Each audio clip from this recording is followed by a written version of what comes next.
जय माँ गायत्री, जय गुरुदेव। सभी को मेरा प्रणाम।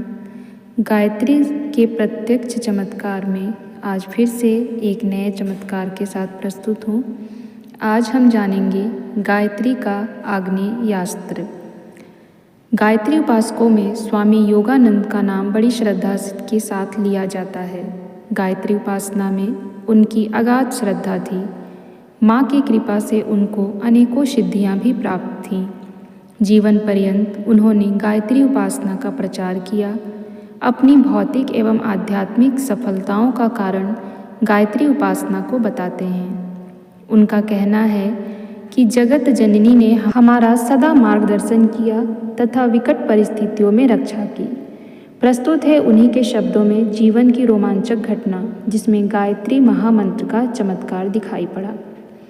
परम तत्व की जिज्ञासा और आत्म साक्षात्कार की अभिलाषा से प्रेरित होकर मैंने भोग का मार्ग छोड़ा और त्याग को अपनाया। संन्यास लेकर साधना मार्ग और गायत्री महामंत्र की शोध में अनेक तीर्थ क्षेत्रों में घूमता रहा। हिमालय प्रदेश को भी मैंने छान मारा और कितने ही महात्माओं की लंगोटी धोई, फिर भी परम शांति नहीं मिली। जिसने जो बताया वह सब किया। अनेक प्रकार की साधनाएं, अभ्यास, जप, प्राणायाम, पाठ आदि करता रहा, किंतु किसी भी तरह से आत्मा में प्रकाश के दर्शन नहीं हुए। यही भ्रमण करते एक यात्री से भेंट हुई। उनके द्वारा भी अखंड ज्योति पत्रिका एवं गायत्री साहित्य की प्रशंसा सुनी। वह किताबें भी अनायास मिल गई। मैंने सब पढ़ी। पढ़ते पढ़ते ऐसा प्रत्यक्ष अनुभव होता था कि वह पुस्तकें किसी अनुभवी साधक द्वारा लिखी गई है। मेरी आत्मा ने पुस्तकों को ही गुरु मान लिया और बताए हुए विधि विधान के अनुसार गायत्री उपासना आरंभ कर दी। साधना की पहली अनुमति यह हुई कि मुझे बार बार परेशान करने वाली मेरे मन में छिपी हुई चिर संचित वासनाएं और दुर्भावनाएं दूर हो गई। दिन प्रतिदिन चित्त में शांति, स्थिरता और सात्विकता बढ़ने लगी। मेरा शरीर जो अधिकांशतः अस्वस्थ रहता था, बिना किसी औषधि के अपने आप स्वस्थ हो गया। मुझे ऐसा लगता कि गायत्री माता मेरी रक्षा करने के लिए सदा उपस्थित रहती हैं और मेरे अंदर कोई दैवी शक्ति बढ़ रही है। एक बार बहुत ही आश्चर्यजनक अनुभव मुझे हुआ। भ्रमण करते करते एक बार बहरा नामक गांव में पहुंचा। उस गांव के लोगों को प्रोत्साहन देकर गायत्री हवन करवाया। उस गांव में विधर्मियों की संख्या अधिक थी। स्वयं के संकुचित दृष्टिकोण के कारण उन लोगों ने हवन में ईंटें फेंकी और विविध विघ्न उपस्थित किए। मैंने विरोध किया, तब वे लोग मारने के लिए तैयार हुए।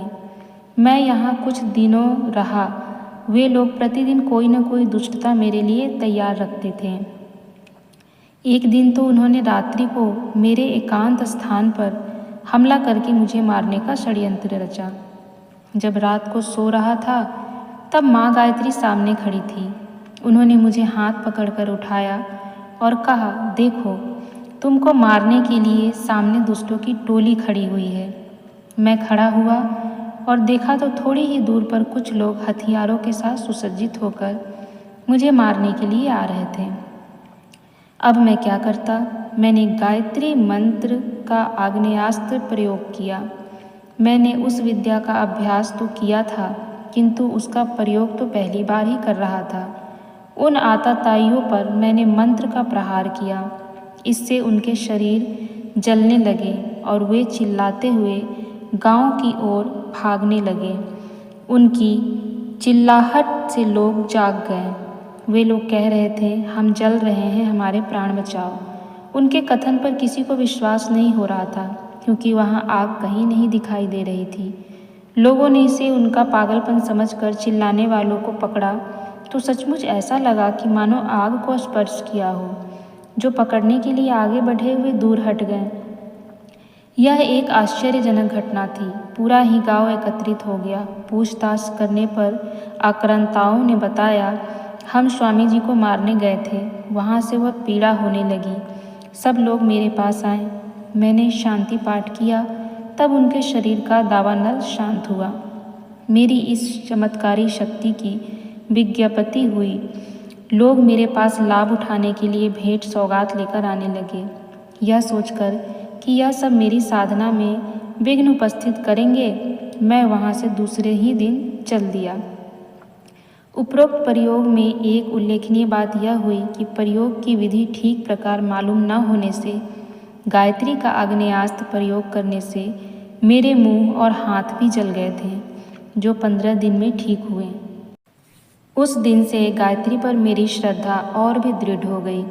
निरंतर गायत्री तपश्चर्या में लगा रहा हूँ। मेरी सलाह से गायत्री उपासना करके कई लोगों ने लाभ प्राप्त किया है। सीकरी गांव में एक ब्राह्मण की कोई संतान न थी। उसने गायत्री की साधना की, उसको एक पुत्र प्राप्त हुआ। वह लड़का सुसंस्कारी और सुंदर है। एक रोगी का 6 मास पुराना आधा सिर का दर्द इसी महाशक्ति की आराधना से अच्छा हुआ। नगरिया गांव का एक लड़का साल में 3 माह तक स्कूल में नहीं गया, इसलिए पास होने की आशा नहीं थी। गायत्री जप करने से वह प्रथम श्रेणी से पास हुआ। इस तरह कई लोगों को छोटे बड़े लाभ मिलते रहे हैं, किंतु गायत्री उपासना का वास्तविक लाभ सतोगुण की वृद्धि और आत्मकल्याण ही है। मैं उसी मार्ग पर प्रवृत्त हूँ और इसी भावना से गायत्री उपासना करने की सलाह देता रहता हूँ। तो देखा आपने किस प्रकार से गायत्री की आराधना से कितनी बड़ी बड़ी उपलब्धियाँ प्राप्त होती है। बस जो साधना हम कर रहे हैं उसका उद्देश्य सच्चा होना चाहिए और उसका मार्ग सही होना चाहिए। फिर माता हमें फल अवश्य देती हैं और हमें साधना का फल भी प्राप्त होने लगता है। इसीलिए अपनी गायत्री साधना को और प्रगाढ़ कीजिए और इन चमत्कारों से कुछ सीख लेकर प्रतिदिन अपनी उपासना में और भी दृढ़ संकल्प के साथ दृढ़ बनकर उसको पूर्ण करते जाइए और भी अच्छे साधक के रूप में उभर कर आइए और खूब सारी आपकी सभी सिद्धियां, सारी मनोकामनाएं पूर्ण हो, आपको खूब सारा लाभ मिले। इसके लिए आपको माता का आंचल पकड़ के रखना होगा और गुरुदेव के द्वारा बताए गए दिशा निर्देश के अनुसार पूजा पाठ, यज्ञ, हवन आदि करते रहना होगा। तब जाकर हमारी गायत्री साधना सफल होगी और माँ गायत्री की गोद में हम सर रखकर अमृत पान कर सकेंगे। ऐसे ही बहुत सारे चमत्कारों को मैंने अपने चैनल पर डाला है। आप सभी को गायत्री के प्रत्यक्ष चमत्कार में भिन्न भिन्न लोगों की चमत्कार की घटना को देखने सुनने को मिलेगा। उसे अवश्य देखिए, लाइक कीजिए, सब्सक्राइब कीजिए और शेयर कीजिए।